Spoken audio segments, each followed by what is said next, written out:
fez uma enorme pesquisa de 10 anos na condição de auxiliar de escritório. Auxiliar de escritório, ela fazia a pesquisa dela, morava numa pensão num quarto, e a mãe dela morava num outro quarto. Ela tinha a vida com a mãe durante 10 anos vivendo em pensão, porque eles não tinham nem condições de sobrevivência. Agora, com essa pesquisa é que ela passa a ser um nome reconhecido na academia, né? Mas ela nunca foi contratada. Por quê? Porque ela estava sempre questionando, né, a forma de pensar. Como é que são os livros? Autoritarismo, né? As origens do autoritarismo para revelar a origem do Holocausto. Ela vai aprofundar no século XVIII, né, o que estava acontecendo na Alemanha, para entender o que foi acontecer no século XX com o Holocausto. Depois, a condição humana. Por quê? Porque ela estava vivendo nos Estados Unidos, e nos Estados Unidos você tinha uma democracia. E por isso que a democracia é tão importante na hora dela.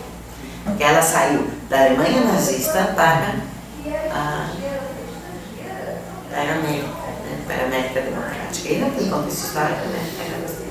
Realmente era um momento que se vivia a democracia. Tanto é que nós temos aquele livro do Tocqueville, né? Você conhece o livro do Tocqueville? Filósofo? Porque ela tem esse diálogo com Heidegger, e o Heidegger fazia o quê? Filosofia na montanha. Ela fazia o quê? Filosofia na vida cotidiana. A história do presente. Isso sempre foi uma proposta analítica dela. E ela diz: iluminar o presente com categorias e conceitos. Iluminar o presente, a análise do presente com a categoria e conceito. Ou seja, é um posicionamento profundamente diferenciado, teórico e metodológico. Quer dizer, qual é o método que ela propõe? A análise do presente. Assim como Ana Clara, assim como Certeau, assim como Bourdieu, assim como Morin, assim como cada vez mais. Eu acredito que se você não tem um objeto empírico, você não tem análise. E o que nós estamos formando são analistas que tem que ter um objeto empírico. Então, o que eu estou dizendo é que ela tem um objeto empírico em cada uma das obras, né? Estou trabalhando no método. Bom, então, desde pequena ela revela ser uma pessoa. Com 1 ano e meio ela já falava perfeitamente. E com 3 ela argumentava questões com seus interlocutores. Já vem, né? Tem uma dimensão biológica também. É incrível, né? Com 3 anos ela já debatia qualquer tema. É uma inteligência extraordinária. Tem uma questão aí, não só dela, que me chama a atenção no tempo, é como que um século é capaz de produzir um pensador, seja ele na história. Não, eu imaginei. Não, eu sei, eu imaginei. Deixa um pouquinho, daqui dentro da Lorania vem. Daqui a pouco ela chega. Uma coisa que me chama a atenção em alguns autores é como que um século produz um pensador e como que esse pensador é capaz de criar conceitos para perturbar o mundo. Então, se a gente fazer uma espécie de percurso sobre esses pensadores, certamente um pensador, ele nunca é compatível ao seu século. Certa vez eu estava lendo a Virginia Woolf, no livro As Horas, e ela diz que um homem da literatura, da arte, da poesia, ele não pode estar no seu século. Ele tem que estar no vértice do século. Ou seja, ele não entra no século no início e não está no final. Ele está no meio. E é nesse meio que a história está acontecendo, né? Então ele não é compatível aos seus contemporâneos e ele não é compatível ao futuro. Ele só é compatível ao presente. Assim como você pega, por exemplo, o Sócrates, que é um personagem conceitual de Platão, ele teve que ser condenado porque ele teve a capacidade de subverter os jovens. Então ele tinha uma saída. Ou ele fugiu, ele seria um traidor da cidade, mas fugir da cidade é negar a sua pátria, porque a cidade que diz quem você é a cidade que diz. Então Heráclito de Éfeso, cidade de Éfeso. Então a cidade diz a origem desse pensador. Então ele toma cicuta, ele se envenena. É a morte de Sócrates, né? Porque na verdade esses pensadores, eles estão sempre na fronteira, né? É no limite, é na limitrofia. Assim como a arquitetura do Niemeyer não foi compreendida no seu século. Mais ou menos, né? Até que foi. Até que foi. Não, eu estou dizendo assim. Até nós arquitetos sabemos. Não, eu estou dizendo enquanto um pensador que o Brasil vai produzir, porque ele faz parte de uma geração que produziu vários intelectuais. Ele não pode ser compreendido, né? Niemeyer só toma um status enquanto um pensador da arquitetura, que é diferente de ser arquiteto e ser um pensador da arquitetura. Sim, com certeza. São anos depois. Isso é muito importante. Por quê? Porque isso é da existência. Você só tem condições de fazer um objeto de investigação se você tem uma causa. Porque a questão, eu sempre trabalho com vocês a questão. Mas eu gosto de dizer que a questão ela sempre é produto de uma causa. Mas aí é já uma dimensão da subjetividade de cada um e como é que cada um vai viver a fome para produzir um objeto. Então, por isso a importância da existência. Então, chegamos ao que nos interessa, a importância da existência. Como método analítico da Hannah Arendt, que é diferente do método analítico do Heidegger, que é o mestre dela. E por que isso é importante? Porque ela vai combater toda a forma de produção do conhecimento ancorada em reflexões teóricas, em teorias. Né? Por quê? Porque as teorias elas estão desvinculadas da realidade, e da existência, e da causa, e do objeto. Né? Então é fácil, fica fácil. Nós podemos então começar a pensar o seguinte: tem uma causa que é de natureza subjetiva, que produz uma questão que é de natureza objetiva, a partir da questão vai produzir as perguntas, vai produzir o objeto.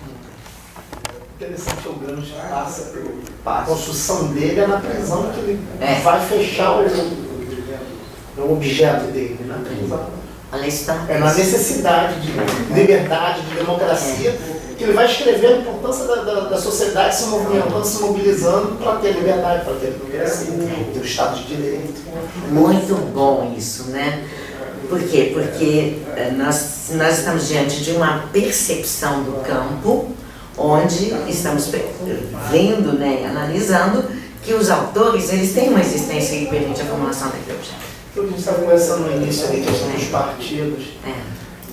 Se a gente pegar esse fio analítico aqui, a gente está na beira de criar algo diferente que pode mudar o Brasil, pode transformar o Brasil. Não sei o que é, mas a gente está ali na beira de criar alguma coisa diferente que possa mudar. Por isso que eu acho pela necessidade. Isso, pela necessidade. Claro, porque a existência ela está colocando. Veja como você colocou na última aula, que eu adorei. Né? Achei muito importante a sua introdução na última aula, quando você colocou a problemática. E agora? Qual teoria vai dar conta? Você lembra dessa pergunta? Eu fiz uma observação. Qual teoria dá conta desse momento histórico? Então, para mim, isso é fundamental. O pensamento, a ação, a existência, e do outro lado, objeto empírico, conjuntura, análise do que existe. Conjuntura histórica também é conjuntura. Né? Então, e como é que isso é um método? Isso é um método. É um método que está dizendo o quê? Teoria não. Por quê? Porque as teorias elas são destituídas de sentido social. Então você ancorar o seu pensamento numa teoria e aplicar essa teoria numa conjuntura histórica É você imobilizar o pensamento e a capacidade de agir no mundo. Então esse é o nosso desafio também. Eu tenho uma observação, Tamara. Sim. Hannah Arendt, uma leitura que eu faço, ela produz duas questões, né? Numa antessala, eu queria dizer que há uma toposfera, esse lugar que se produz a ambiência do conceito. Todo conceito ele tem uma ambiência, ele tem uma paisagem, ele tem uma ambiência para que ele seja produzido. E, em segundo lugar, quando se produz o conceito, ele tem dois direcionamentos básicos. De onde nós estamos falando, e para quem estamos falando. Isso vai se desdobrar na condição humana dela, que tem um capítulo que fala por onde estamos quando pensamos. Essa questão por onde estamos quando pensamos é que todo intelectual, assim como o seu poeta, um artista plástico, um historiador, ele tem que produzir conceitos que não dão conta do seu século. Por isso que os conceitos, muitas das vezes, Tamara, eles são atemporais, porque a qualquer momento nós podemos abrir a porta, Hannah Arendt entra, Erikson Hobsbawm, Foucault, Deleuze, Villa-Lobos, Pixinguinha. Por quê? Esses homens, eles têm a capacidade de produzir obras que conseguem se deslocar e produzir essa ambiência. Então, por que Hannah Arendt hoje, no século XXI, ela é evocada? Ela é evocada porque ela criou máquinas conceituais e categorias que o próprio fazer do presente não dá conta. Então, todo pensador é um pensador do presente. A gente só evoca ele no momento que as extremidades da própria realidade da vida, assim eu acredito, não são capazes de dar conta. Então, ela, além de ser uma pensadora da liberdade, a própria obra dela tem algumas temáticas que passam por esse século das grandes decisões, né? Ela está vendo ali o apogeu do nazismo, né? Os totalitarismos. Ela viu a cortina de ferro, ela viu esse grande projeto que o Ocidente construiu, as totalidades, viu brotar Mussolini, viu brotar um Hitler, viu Perón, na América, Brasil, Vargas, viu Salazar, Stalin, ela viu esse... Lenin e Stalin, isso é muito interessante. Ela viu esses operadores, gente. Mas essa percepção que você traz primeiro, que o conceito é atemporal. Eu gostaria muito de frisar isso. Por quê? Porque nós estamos fazendo esse percurso e um também dos objetivos do curso era mostrar como os conceitos eles permanecem. E agora, com essa aplicação, ela se aplicou o conceito atemporal nesse percurso que nós estamos fazendo e deu mais significado ao trabalho que nós estamos realizando, no sentido de que os conceitos permanecem. E eles devem ser lidos e relidos à luz do presente. E o presente ele vai definir, inclusive, o presente. Porque uma coisa é o sentido da relação individual. Porque a questão central da Hannah Arendt, do feminista tal, é indivíduo-sociedade. Como é que se faz essa relação indivíduo-sociedade? A comunicação entra no meio e ela descobriu a comunicação e mostrou como a comunicação faz essa relação. E aí quando você pensa na história da comunicação, você vai observar como, ao longo do processo histórico, a comunicação é um processo dentro da nossa percepção, né? Quais são os processos do objeto? Nós temos indivíduo, sociedade, que é uma questão. Né? Como se faz a relação entre indivíduo e sociedade? É a pergunta. Quais são as relações que se estabelecem entre indivíduo e sociedade? É a questão.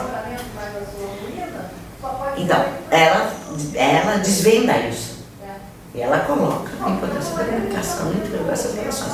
E hoje em dia, nós temos outras pesquisas em outras áreas que revelam a importância da comunicação no mundo. Todas as suas dimensões. Então, e a partir dessa percepção, ela vai entender o poder. A comunicação entre os homens produz a coesão social, o consenso e o poder. Por quê? Porque o poder é capacidade de ação coletiva. Porque o poder é capacidade de organização do espaço público. E o poder é produto da capacidade de comunicar. Então, essas relações, elas estão completamente associadas numa única direção. E numa única percepção da coesão social. A coesão social, como é que se faz a coesão social? Então, nós podemos pensar em diferentes... agora, o que é importante para você? E se a gente volta para Locke, como é que se fazia a coesão social em Locke? Pelo soberano. Como é que se fazia a coesão social em Gramsci? Pela sociedade civil. Como é que se faz essa coesão social? Por isso que a coesão social é uma categoria importantíssima no nosso percurso. Porque ela existe desde os primeiros autores até a Hannah. Vocês vão ver, nós vamos terminar o curso falando em coesão social. Fazendo coesão social em contextos históricos diferenciados e contextos teóricos também. Porque no contexto teórico naquele momento que ela estava trabalhando, esse é o grande debate do campo, gente. É o grande debate do campo, de você faz a coesão social pelo Estado, ou você faz a coesão social pela ação social. Essa é a grande questão. Que inclusive está na divisão do turno, do Estado e da sociedade civil. Então,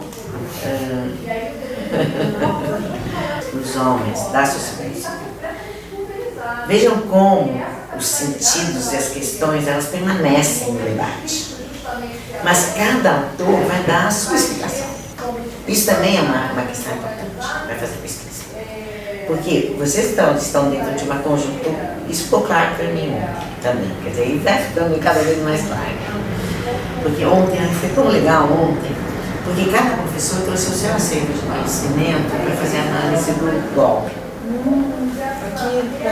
Foi, você não recebeu a informação? Gente, não sei, porque eu confesso que eu fiquei toda quinta-feira Não, vocês trabalham, né? Não, mas eu atordoada, porque o Ministério da Cultura... Não, eu sei. Aí tá um caos. Eu vi foi ocupado ontem. Estamos no limbo. Você está na ocupação também? Está lá? Não, mas eu só acompanhei, Eu assim, recebi de longe, né? Mas por enquanto a gente está no limbo institucional, literalmente mesmo. A gente não tem nem para quem. Mas eles juntaram com a educação, porque eles iam acabar de vez. Mas aí teve uma reação muito forte. Está vendo que uma resistência social está fazendo algumas? Não sei nem porque, assim, eu tenho que até, não consigo avaliar o que é bom, o que é ruim, assim, diante do cenário. Mas deu uma desestabilizada, assim. Eu posso imaginar. E vários colegas da gente, e aí então a gente passou o final de semana se comunicando, estudando, e aí foi assim. Pensando em saída, né? Eu achei muito interessante a ocupação. Eu até falei disso ontem aqui, falei, Tem que seguir esse meu caminho. Não, eles ocupação. estão passando o link, querendo colchonete, comida. Então eu também pensei nisso. Eu achei muito importante a ocupação que vocês fizeram. Eu acho que isso veio dos estudantes de São Paulo.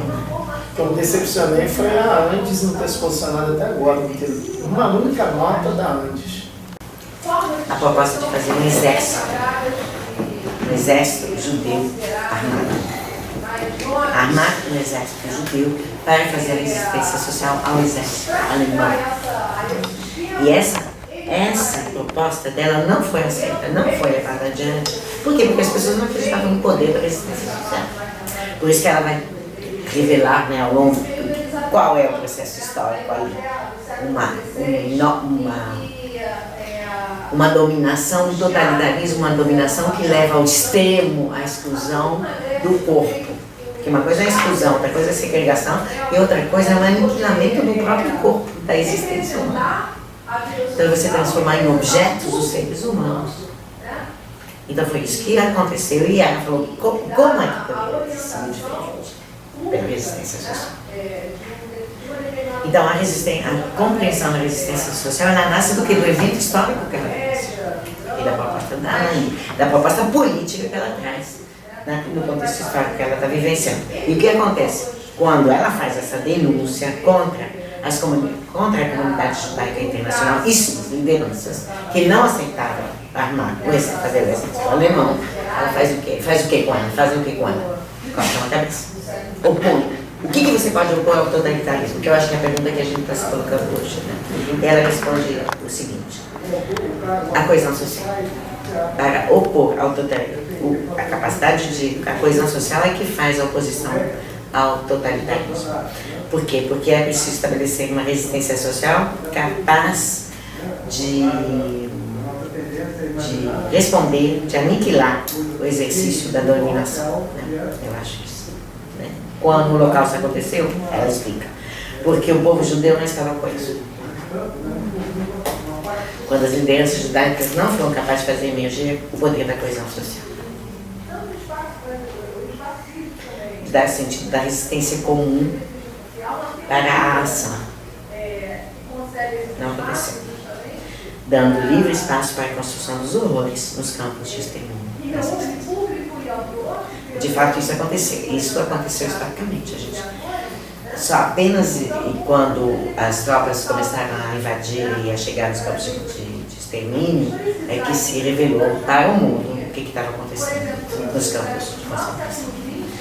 Então, o totalitarismo. Então aí ela vai entender, ela vai procurar entender a origem do totalitarismo. O que é isso? Essa é a causa dela. Por quê? Ela estava. A vida dela foi pautada por essa história. Então, o totalitarismo atrai essa massa. Então, isso para mim é tudo isso que nós estamos vivendo hoje. Porque o totalitarismo atrai a massa do mal e da incapacidade de pensar. O totalitarismo é que atrai essa massa e faz emergir o mal na sociedade. E ela percebeu isso, como o Wallace já disse, naquele livro Banalidade do Mal. Por quê? Inclusive naquele filme, vocês viram aquele filme, que eu não estou conseguindo lembrar o nome. É uma Hannah Arendt mesmo. Não o filme dela, um outro filme sobre o leitor. O Leitor. Lindo filme, né? O Leitor, lembra do Leitor? Isso também. Esse filme tem a mesma questão. É a mesma questão. Por quê? Você assistiu, você lembra? O que diz o filme? O filme diz assim, olha.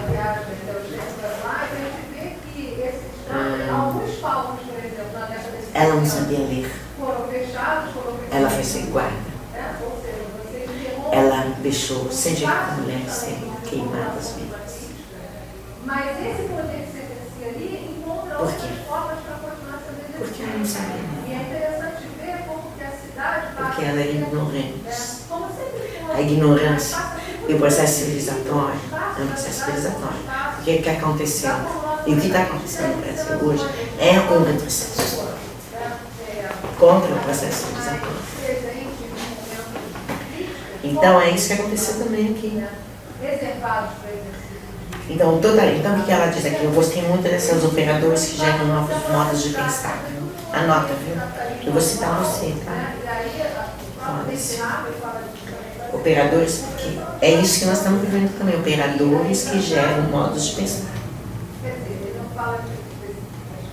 Por quê? Porque é a importância da comunicação. E quem faz a comunicação? Aí a gente pergunta quem faz a comunicação, qual é o conteúdo da comunicação, o que essa comunicação traz, o que ela produz na subjetividade coletiva. E aí vai chegar no conceito de subjetividade coletiva, que eu acho que não sei se a Hannah Arendt já tratava, mas a gente viu que o Gramsci já trabalhava com esse conceito de subjetividade coletiva.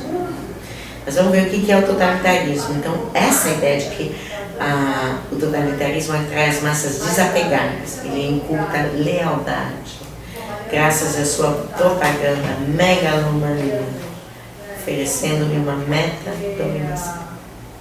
Ao longo da nossa reflexão, vocês vão trazendo, a minha proposta é que vocês tragam os textos, os projetos, que a gente, no final de cada aula, cada um vai dizer, bom, esse texto me ajuda a fazer isso, Eu já estou fazendo isso já. O método. Eu já até tenho feito isso. Ótimo. Você já tem pensado coisas nisso. já venho me servindo. Então, ótimo. Então, você já pode trazer isso para cá para a gente discutir juntos. Vai ser ótimo. tá? Porque eu não consigo, como eu vejo tudo articulado, eu não consigo fazer um curso que seja desvinculado dos objetos de vocês, tá? Então, e é esse o meu objetivo aqui, quando eu conto a história dela, para vocês se darem conta como eu me dei conta da importância da relação da história vivida com o objeto de investigação. Então, e que tem que ser assim, gente, porque se não for assim, não sai. Por quê? Porque a pesquisa é produto do desejo, e o desejo é produto daquilo que move o sujeito, que é a sua causa. O meu foi esse mesmo. Não, o seu e do resto do mundo, inclusive dela. Dos bons intelectuais é assim. Então, partiu de um tormento. De um tormento, tem que partir mesmo, de um tormento, tem que fazer a catarse.